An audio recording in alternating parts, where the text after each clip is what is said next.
What is up, everyone? JD here. I hope you're all doing well today. Today, I'm going to be bringing you my full review of the Vosteed Thunderbird. Let's go ahead and get into it.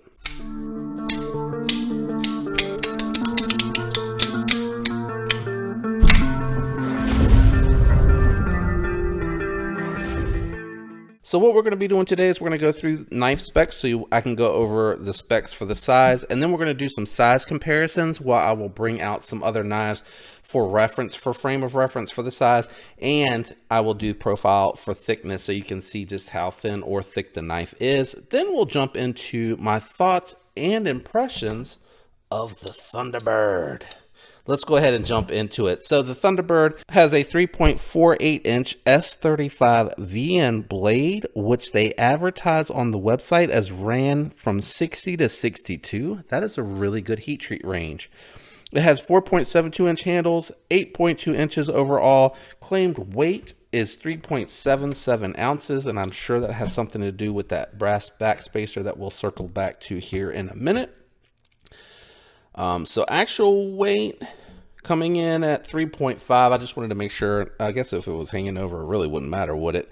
But it came in at 3.5 ounces versus the advertised 3.77. So definitely lighter for sure. Let's go ahead and jump into some size comparisons. We're going to start out with the budget knives. We're going to bring out the Civivi Praxis and line it up from the pivot. As you can see in length, this is definitely more a full-sized knife. Sorry, I couldn't get it to line up. And then we'll bring out the Elementum 2 button lock. And as you can see, it is definitely full size, not medium, definitely a full-sized knife. Let me go ahead and get these out of the way, and we'll bring in the Benchmade bug out, which is more of a medium-sized knife.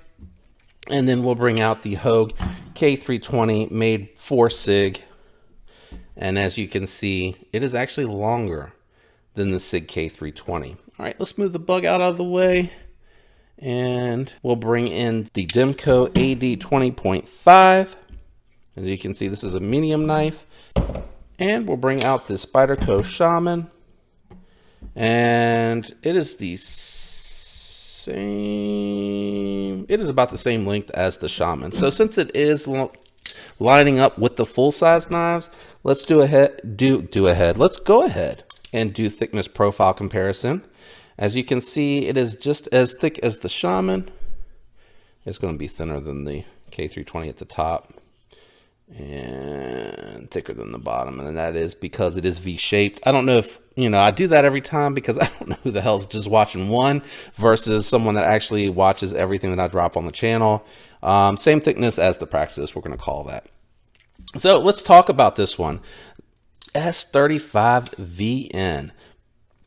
Beautiful Topo, they call it the Topo Damascus. Reversible deep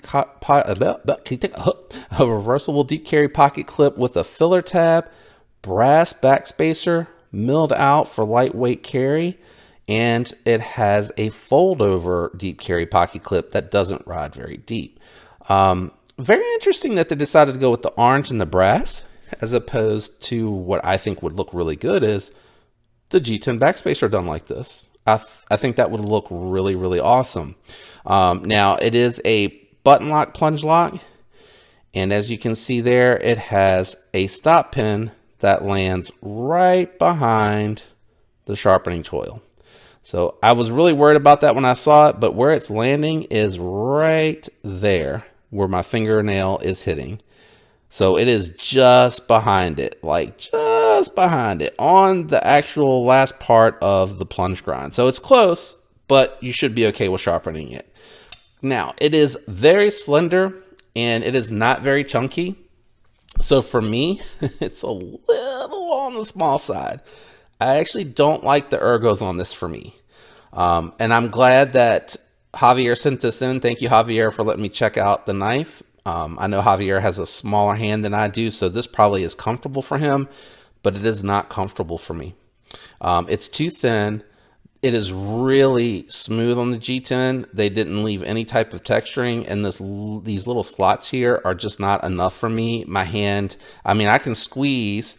I have enough hand strength, but my hand feels like it's going to slide if I sweat or if they get wet, and I don't like that at all. So that is majorly disappointing for me because I think it's such a cool looking design. The pocket clip you don't really feel. It doesn't have a ton of clearance, and sometimes I end up kind of hitting it because it's super stiff.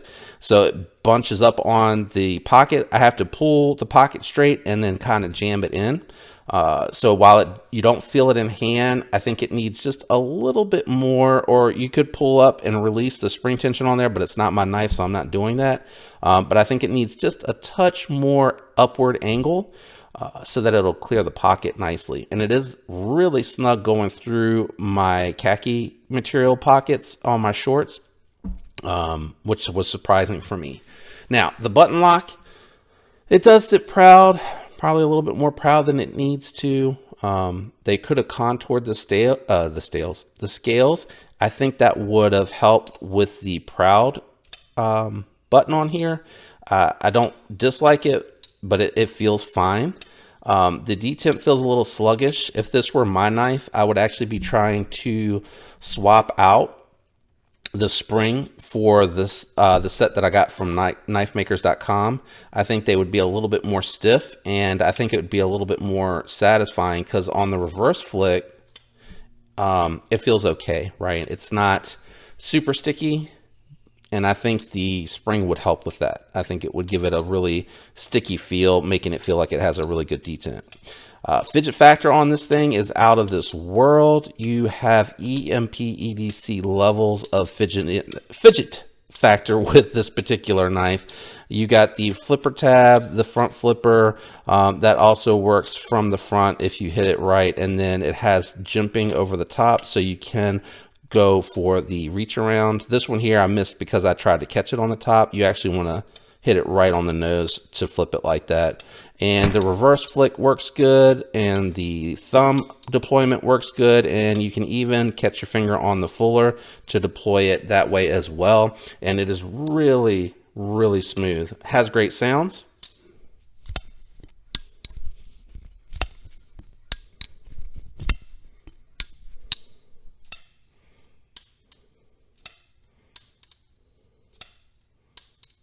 Well, more so on the closing.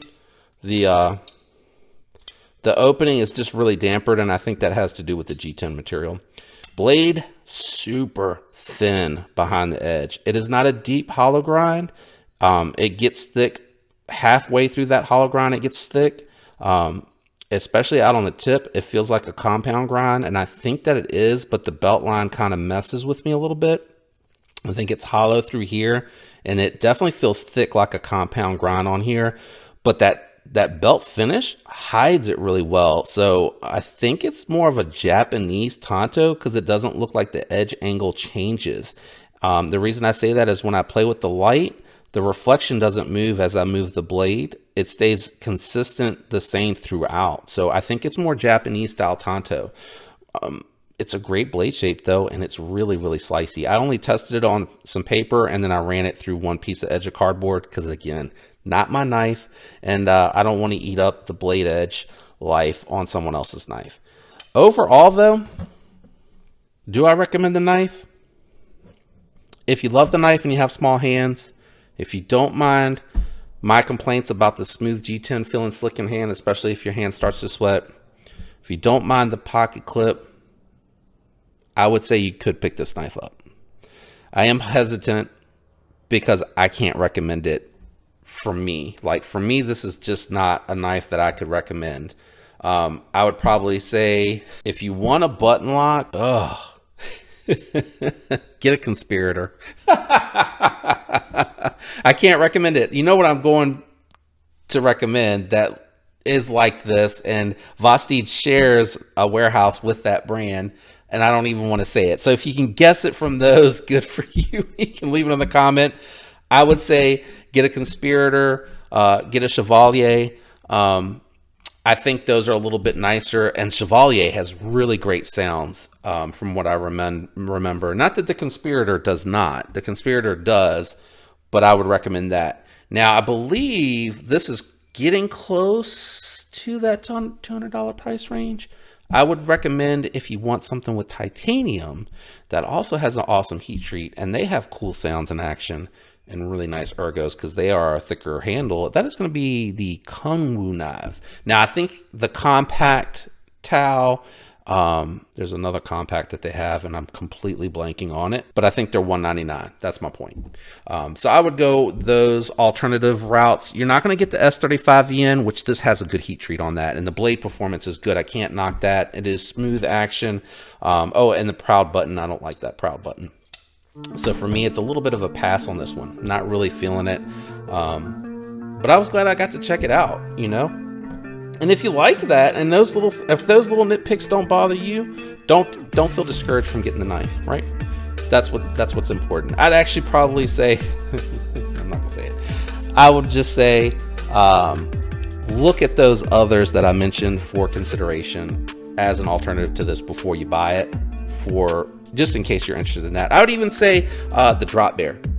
The Drop Bear, it is not going to be as fidgety as this, and it's not going to be long and lengthy like this, but I like that you can adjust the detent on that, and it has a 100% lockup on the lock. Actually, no, I'm not going to recommend that. Scratch that, eliminate that.